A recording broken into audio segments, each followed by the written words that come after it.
My primary assignment as a combat photographer in Vietnam was to follow any and all Marine units that were engaged in combat.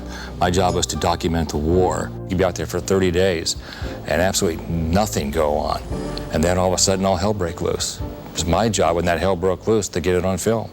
That's what I did.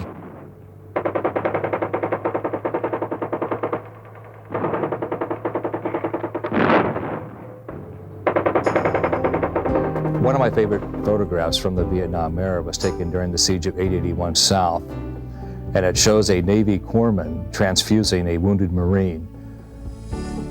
In the corpsman's eyes, you can see the shock of war, his compassion for treating the wounded Marine, and it's his eyes to me just really stood. I remember those eyes just as plain today as I did the day I shot it 30 years ago.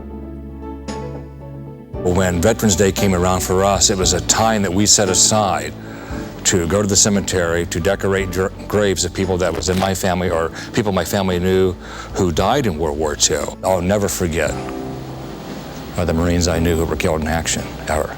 I will never forget it as long as I live. Those rights and privileges that you have as a young woman or a young man have been purchased by someone else's blood.